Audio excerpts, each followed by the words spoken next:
नमस्कार, फाइटर समाचार में आपका स्वागत है। पेश आज 24 जून बुधवार दोपहर 3 बजे श्री गंगानगर, हनुमानगढ़ और पंजाब की खास खबरें। बड़ी खबरों से अपडेट रहने के लिए सब्सक्राइब करें फाइटर न्यूज को और प्रेस करें बेल आइकन को। श्री गंगानगर जिले के रायसिया नगर थाना क्षेत्र में एक युवती लापता हो गई है। युवती के चाचा ने रायसिया नगर थाने में गुमशुदगी दर्ज करवाई है। पुलिस और परिजन इस युवती की तलाश कर रहे हैं। जांच अधिकारी एएसआई रत्तीराम ने बताया कि निकटवर्ती एक गांव निवासी व्यक्ति ने गुमशुदगी दर्ज करवाई है कि उसकी 20 वर्षीय भतीजी वंदना 20 जून को रात्रि को संदिग्ध हालत में लापता हो गई। वह जाते समय 1 लाख रुपए नगद और 2 तोला सोने के आभूषण भी साथ ले गई। वंदना की शादी 1 माह बाद होनी थी। हनुमानगढ़ जिले के पीलीबंगा के पास पीबीएन वितरिका में कल मिले अज्ञात युवक के शव का खुलासा आज पुलिस ने कर दिया है। मृतक युवक की पहचान डबवाली निवासी संदीप पुत्र देसराज के रूप में हुई। संदीप की पत्नी ने अपने प्रेमी के साथ मिलकर हत्या कर उसका शव नहर में फेंक दिया। अज्ञात युवक ने शव मिलने पर पीलीबंगा पुलिस में डबवाली पुलिस से संपर्क किया तो पुलिस ने युवक के हुलिये के आधार पर शिनाख्त संदीप के रूप में हो गई। यह घटना 1 माह पूर्व घटित हुई थी। पुलिस के अनुसार युवक संदीप 20 मई को घर से गायब हो गया। इसकी पत्नी ममता ने पति संदीप के गुम होने को लेकर शहर थाना डबवाली पुलिस थाने में रिपोर्ट दर्ज करवाई।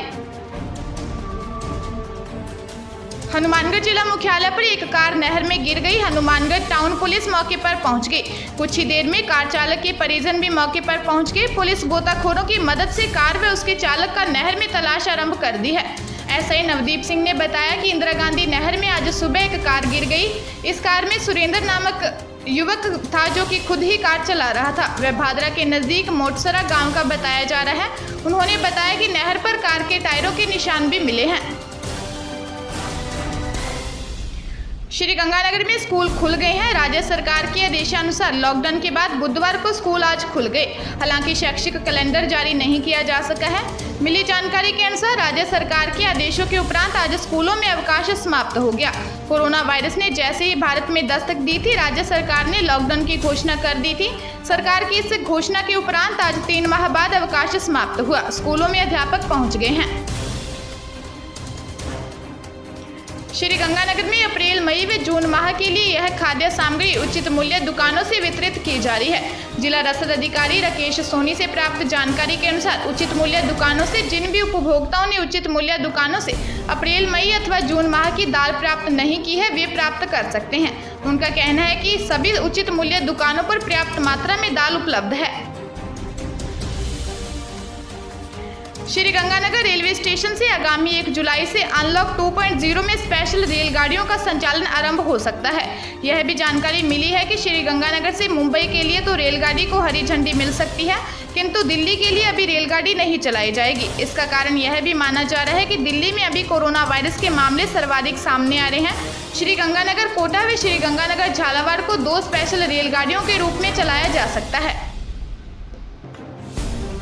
श्री गंगानगर में लू का प्रकोप जारी है। हालात यह हो गई है कि सुबह दिन निकलते ही आग बरसनी आरंभ हो जाती है और प्रातः 12 बजे तक तो प्रदेश में कर्फ्यू जैसे हालात हो जाते हैं, क्योंकि भीषण गर्मी लोगों को अपने घरों में रहने के लिए मजबूर कर रही है। पिछले सप्ताह से लगातार गर्मी का प्रकोप बना हुआ है। श्री गंगानगर में बसों के नियमित संचालन से आमजन को राहत मिली है और आर्थिक गतिविधियां भी धीरे धीरे पटरी पर लौटने लगी हैं। रोडवेज के बस अड्डे पर पर्याप्त यात्री भार देखने को मिल रहा है। वहीं प्राइवेट गाड़ियां भी रात्रि के समय चल रही हैं। प्राइवेट बस ऑपरेटर यूनियन के अध्यक्ष सोनू अनेजा ने बताया कि प्रदेश के लगभग सभी रूट पर रात्रिकालीन बसों का संचालन किया जा रहा है। श्री गंगानगर में कोरोना की एक्टिव केस की संख्या कल 33 से कम होकर 25 रह गई। पीएमओ डॉक्टर केएस कामरा ने बताया कि मंगलवार को 8 मरीज रिकवर हो गए हैं। श्री गंगानगर से 425 लोगों की रिपोर्ट अभी बाकी है। पीएमओ डॉक्टर केएस कामरा ने बताया कि 4464 लोगों के अब तक सैंपल लिए गए हैं, जिनमें 4059 लोगों की रिपोर्ट मिल चुकी है। उन्होंने यह भी बताया कि कोविड-19 वार्ड में अब 25 मरीज भर्ती हैं। श्री गंगानगर के कर्फ्यू प्रभावित इलाकों में बुधवार को भी डोर टू डोर संपर्क किया जा रहा है। बुधवार को स्वास्थ्य विभाग के कर्मचारियों ने वार्ड नंबर 14 में एक बार पुनः घर घर जाकर सर्वे का कार्य किया गया है। इस सर्वे के दौरान लोगों की थर्मल स्क्रीनिंग भी की गई है। इस मोहल्ला क्षेत्र में रहने वाले लोगों से घर के सदस्यों की हेल्थ हिस्ट्री को भी तैयार किया गया है। वहीं राणा प्रताप कॉलोनी से मंगलवार शाम को कर्फ्यू को हटा दिया गया है।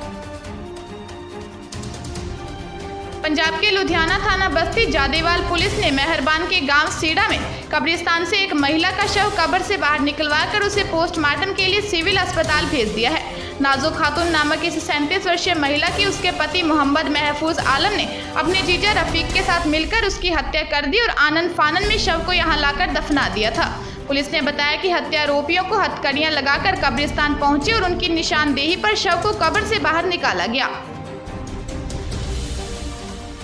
पंजाब के लुधियाना के गुरुदेव नगर में पति की तरफ से बेरहमी के साथ पत्नी का कत्ल करने का मामला सामने आया है। इस वारदात को अंजाम देने के बाद पति ने खुदकुशी करने की कोशिश की, जिसको गंभीर हालत में लुधियाना के सिविल अस्पताल में भर्ती करवाया गया है।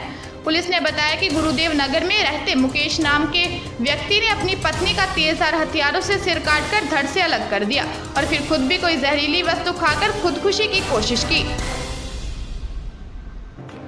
पंजाब के पटियाला थाना पसियाना की पुलिस ने मारपीट और अश्लील हरकतें करने के दोष में 3 व्यक्तियों के खिलाफ केस दर्ज किया है, जिनमें गुरविंदर सिंह, रुपिंदर सिंह तथा लाल सिंह निवासी गांव कल्लर बहने शामिल हैं।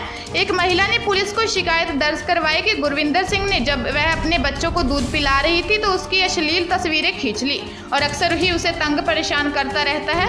इस दौरान जब गुरविंदर सिंह ने उसके साथ अश्लील हरकतें की तो रोकने पर उसकी मारपीट की और जान से मारने की धमकी दी। गुस्से में आकर रेखा रानी पंजाब के अमृतसर थाना बी डिवीजन अधीन पड़ते क्षेत्र प्रीतम नगर 100 फुट्टी सड़क नजदीक बीती देर रात मामूली तकरार के चलते अलग अलग वाहनों पर सवार होकर आए हथियारबंद हमलावरों द्वारा गोलियां चलाई गई।